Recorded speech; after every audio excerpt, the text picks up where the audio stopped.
Exit polls తాలూకా scientific veracity గురించి కూడా నేను క్వశ్చన్ చేశాను మన డిస్కషన్లోనే. సో ఎగ్జిట్ పోల్స్ అనేది బేసిక్గా ఒపీనియన్ పోల్ కానీ ఎగ్జిట్ పోల్ కానీ కొంత వాళ్ళ పర్సెప్షన్ ప్రకారం నంబర్లు వేస్తారు, అంతేగాని they never none of these exit polls are opinion polls వాళ్ళు మెథడాలజీ ఆఫ్ సర్వే పెట్టలేదు పబ్లిక్లో. ఇప్పుడు జూబ్లీ హిల్స్లో అధికారికంగా 9,000 చిల్లర ఓట్లు 4 రౌండ్ల తర్వాత, అనధికారికంగా 6 రౌండ్ల తర్వాత 15,560 అన్న ఓట్లతో మెజారిటీతో 15,589 ఓట్లతో కాంగ్రెస్ లీడింగ్లో ఉన్నది. First of all let us give the 100% credit to chief minister Revanth Reddy. ఆయనదే.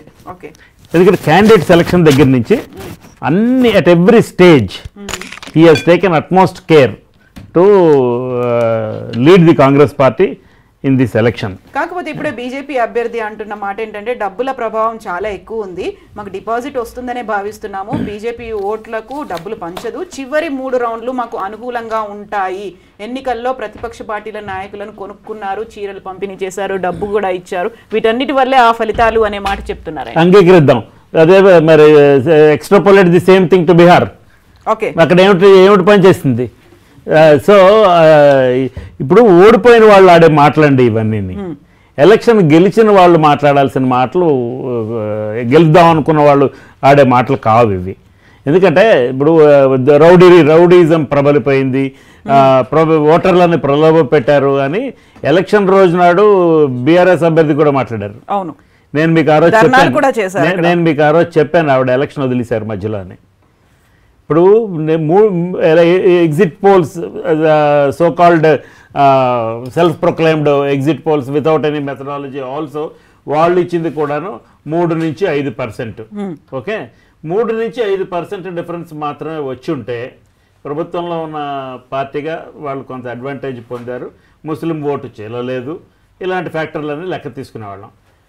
ఇక్కడ జూబ్లీ ఎలక్షన్లో తీసుకోవాల్సిన మొట్టమొదటి ఫ్యాక్టర్ పరమ బద్ధకస్తులైన ఓటర్లు. 52% మంది ఓట్లకి వెళ్ళలేదు.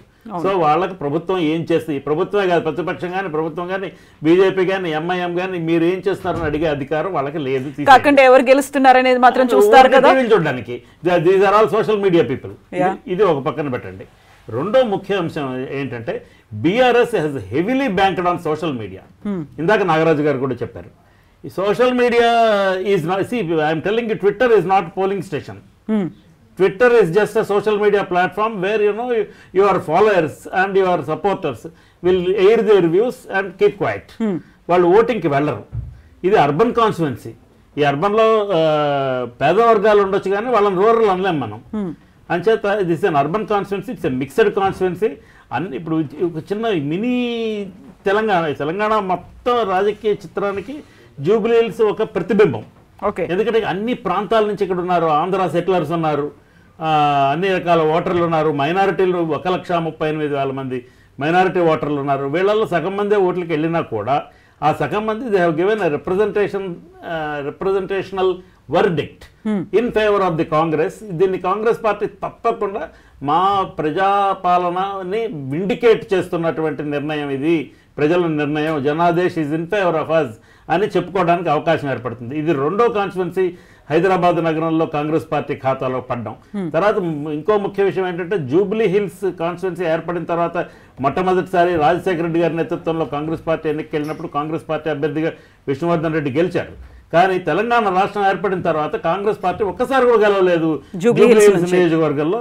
This is a record. వీళ్ళు మొట్టమొదటిసారి గెలిచారు. అండ్ రేవంత్ రెడ్డి గారి నేతృత్వంలో వాళ్ళు 42% బీసీ రిజర్వేషన్ అనే నినాదం చాలా గట్టిగా తీసుకున్నారు. ఎందుకంటే రాహుల్ గాంధీ గారు భారత్ జోడో యాత్ర చేస్తూ ఉన్నప్పుడు ఆయన కులగణన చేయాలి అనే విషయాన్ని గట్టిగా తెర మీదకి తీసుకొచ్చి ఆయన ప్రామిస్ చేశారు, మా గవర్నమెంట్ ఎక్కడికి వస్తే అక్కడ మేము చేస్తామని. కర్ణాటకలో చేశారు కానీ that was not very scientific. So they were forced to redo the survey. Whereas తెలంగాణలోకి వచ్చేటప్పటికి రేవంత్ రెడ్డి గారు దాదాపుగా let us give it to him 90% యాక్యురసీతో కులగణన అనే కార్యక్రమం నిర్వహించిన తర్వాత దానికి ఒక జ్యుడిషియల్ కమిషన్ వేశారు. షమీమ్ అఖ్తర్ కమిషన్ మొత్తం స్టడీ చేసి and then there was an expert committee led by justice ఆయన సుదర్శన్ రెడ్డి గారు. సో థ్యాంక్స్ అన్న. సో సుదర్శన్ రెడ్డి గారి నేతృత్వంలో ఎక్స్పర్ట్ కమిటీ వేస్తే ఈ సైంటిఫిక్ అప్రోచ్తో 42% రిజర్వేషన్ బీసీలకు ఇవ్వాలనే నినాదం గట్టిగా తీసుకెళ్లారు. అండ్ గట్టిగా తీసుకెళ్ళి last time Congress has put up Azharuddin Muslim minority as a candidate in Jubilee Hills. But ఈసారి అలా చేయలేదు. బీసీ నినాదానికి మేము కట్టుబడి ఉన్నాం అనే విషయాన్ని రీఇన్ఫోర్స్ చేయడం అనే ఉద్దేశంతో బీసీ క్యాండిడేట్ అయిన నవీన్ యాదవ్ని అక్కడ పెట్టారు. నవీన్ యాదవ్ లోకల్ క్యాండిడేట్, అంచేత అతనికి కొన్ని అడ్వాంటేజెస్ కూడా దానికి ఎక్కువ అయ్యాయి. అండ్ రేవంత్ రెడ్డి ఉద్యోగాల గురించి మాట్లాడారు. ఉద్యోగాలు మేము అప్పుడు నోటిఫికేషన్స్ ఇచ్చాము, వాటినే నింపుతున్నారు అని కేటీఆర్ గారు అన్నప్పటికీ రేవంత్ రెడ్డి గారు దాన్ని ఎగ్జిక్యూట్ చేశారు. Who delivers is what is more important అనుకుంటే కనుక అది రేవంత్ రెడ్డి ప్రభుత్వంలో తర్వాత ఆయన కూడా బోల్డ్ నోటిఫికేషన్లు ఇచ్చాడు. ఇచ్చిన వాటిని మళ్ళీ డిఎస్సి అవన్నీ వాళ్ళు అనౌన్స్ చేసినవే రేవంత్ రెడ్డి గవర్నమెంట్ వచ్చిన తర్వాత ఇవన్నీ చేశారు. కాబట్టి దీన్ని ఎక్స్ట్రాపోలేట్ చేసి స్టేట్ వైడ్ క్యాంపెయిన్గా తీసుకెళ్తారు. Jubilee Hills victory will become a moral strength for the Congress party to contest the upcoming GHMC election. GHMC ఎలక్షన్లో Congress party is nowhere now in the GHMC body. But అంటే బికాజ్ ఆఫ్ మైగ్రేషన్స్ మేయర్ గట్రా పార్టీలు మారి వెళ్ళారు కాబట్టి కాంగ్రెస్కి అంత కొంత స్ట్రెంగ్త్ ఉంది. కానీ కాంగ్రెస్ పార్టీకి సొంతానికి అంత స్ట్రెంగ్త్ ఏం లేదు జిహెచ్ఎంసీలో. కానీ రేపు పొద్దున ఎలక్షన్ వచ్చేటప్పటికి జిహెచ్ఎంసీలో కాంగ్రెస్కి బీఆర్ఎస్కి పోటీయా, కాంగ్రెస్కి బీజేపీకి పోటీయా, ట్రయాంగులర్ కాంటెస్ట్ అనేది అక్కడ చూడాలి. ఎందుకంటే బీజేపీ ఈ ఎలక్షన్ వదిలేసింది. They are not interested, they are very very passive. అంచేత లంకెల దీపక్ రెడ్డి గారినే మళ్ళీ పెట్టారు వాళ్ళు. బట్ వాళ్ళకు వచ్చినటువంటి ఓట్లు నెంబర్ ఆఫ్ ఓట్స్ మీరు చూస్తే it is not crossing even 10%. బహుశా రేవంత్ రెడ్డి గారు చెప్పినట్టుగా బీఆర్ఎస్ ఓడిపోతుంది, బీజేపీ డిపాజిట్ కోల్పోతుంది అనే విషయం నిజమయ్యే పరిస్థితి ఉన్నది. నాలుగో విషయం, ఈ జూబ్లీ హిల్స్ విక్టరీని రేవంత్ రెడ్డి గారు ఎలా వాడుకుంటారంటే రేపు మాపు ఈ స్పీకర్ విచారణ జరిగిన తర్వాత స్పీకర్ విచారణ మీదే హింజ్ అయ్యి ఉంటే కనుక ఖచ్చితంగా దానం నాగేందర్ ఉద్యోగం పోతుంది, అలాగే కడియం శ్రీహరి ఉద్యోగం పోతుంది. పోతే ఈ రెండు కాన్స్టిట్యున్సీల్లోనే బై ఎలక్షన్ వస్తుంది. వస్తే ఈ కంటోన్మెంట్ జూబ్లీ హిల్స్ ఇచ్చిన స్ట్రెంగ్త్ బేస్ చేసుకొని he will go to Khairatabad election also. వెళ్ళినప్పుడు డెఫినెట్గా this must be taken into consideration. Next BRS విషయానికి వస్తే బీఆర్ఎస్లో ఈసారి వాళ్ళకి 4 స్తంభాలు ప్రతిసారి ఎలక్షన్ క్యాంపెయిన్కి. కేసీఆర్, కేటీఆర్, హరీష్ రావు, కవిత. ఈసారి కవిత గారు పార్టీతో విభేదించి బయటకు వెళ్ళిపోయారు. ఆవిడని సస్పెండ్ చేసిన కారణంగా షోకాజ్ నోటీస్ కూడా ఇవ్వలేదన్న ఉద్దేశంతో ఆవిడ ఆక్రోశం వెళ్ళిపుచ్చి కవిత గారు బయటకు వెళ్ళిపోయారు. హరీష్ రావు గారు ఫాదర్ దురదృష్టవశాత్తు చనిపోవడం వల్ల వారు అసలు ఎలక్షన్ క్యాంపెయిన్లోనే లేరు. ఆయన లాస్ట్ మినిట్లో లాస్ట్ 2 days ఏదో మీట్ ద ప్రెస్ ప్రోగ్రామ్ ఒక 2 స్టేట్మెంట్లు చేయడం కొంత చేశారు. కానీ బట్ హరీష్ రావు లేరు దాంట్లో. అసలు కేసీఆర్ గారు ఎలక్షన్ క్యాంపెయిన్కి రాలేదు. రేవంత్ రెడ్డి గారు లాస్ట్ డే మీట్ ది ప్రెస్లో చెప్పినట్టు ఒక అప్పీల్ కూడా ఇవ్వలేదు పార్టీ అధ్యక్షుడిగా. ఆయన రాజకీయ నాయకులకి జనాన్ని ఓట్లు అడగటం అనేది మొట్టమొదటి డ్యూటీ అండి, మొట్టమొదటి డ్యూటీ. ఇప్పుడు నేను ఎలక్షన్కి వెళ్ళి నేను ఓట్లు అడగనని అంటే ఈయన కూడా గెలరు. సో ఓట్లు తప్పకుండా అడగాలి, ఓట్లు అడగకుండా దూరంగా ఉండదు. అండ్ ఈ ఎలక్షన్ మొత్తం కేటీఆర్ గారి పేరు మీద జరిగింది. కేటీఆర్ గారు భారీగా ప్రచారం చేశారు, చాలా గట్టి పోటీ ఇచ్చినట్టుగానే ప్రచారం చేశారు. ఒక దశలో బీఆర్ఎస్ గెలుస్తుందేమో అనే అభిప్రాయం కూడా ఇవ్వగలిగారు. కానీ నాకు అర్థమైనంత మటుకు BRS heavily banked on social media. Social media మీకు ఇంతకు ముందర డిస్కషన్లో కూడా నేను మీకు చెప్పి ఉన్నాను మేడం.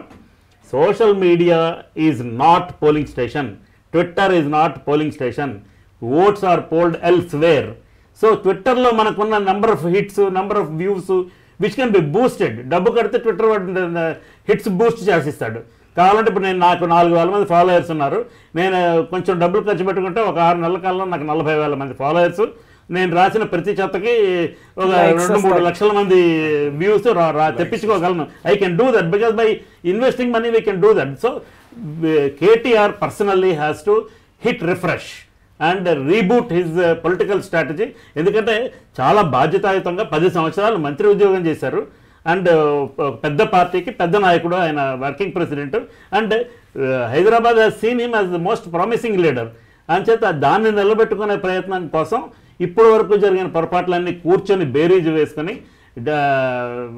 ఆయనకి మనం బాగానే ఉన్నాం అనే ఇంప్రెషన్ ఇచ్చేవాళ్ళు ఇస్తున్న దాన్ని ఫ్యాక్టరింగ్ చేయకుండా గ్రౌండ్ లెవెల్లో సిచ్యువేషన్ అర్థం చేసుకుని పని చేయవలసిన అవసరం ఉంది. మహేష్ కుమార్ గౌడ్ ఎలక్షన్ జరిగిపోయిన సాయంకాలం 5:30కి ఒక వీడియో కెమెరా ముందరకు వచ్చి మేము కాంగ్రెస్ పార్టీ గెలుస్తోంది, ప్రజలు మా మీద విశ్వాసం ఉంచారు, ఓట్లు వేసిన వాళ్ళందరికీ కృతజ్ఞతలు అని చెప్పి ఒక స్టేట్మెంట్ ఇచ్చారు.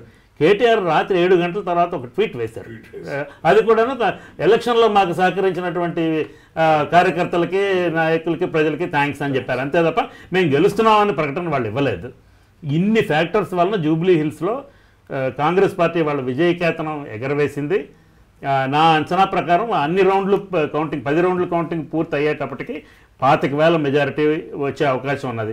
మీకు నిన్న డిస్కషన్లో చెప్పాను, ఇఫ్ యూ మే రీకాల్, 15,000 నుంచి 20,000 మెజారిటీ దాటి కాంగ్రెస్కి కానీ బీఆర్ఎస్ కానీ వస్తే ఓడిపోయిన వాళ్ళు తప్పకుండా గాబరా పడవలసిన అంశం.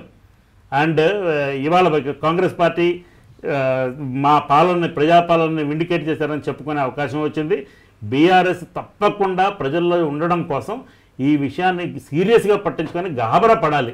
ఏది పడితే అది స్టేట్మెంట్లు ఇవ్వకూడదు. కొంచెం జాగ్రత్తగా ఆలోచన చేసి అందరికీ ఆమోదయోగ్యమైనటువంటి విషయాలు మాట్లాడాలి.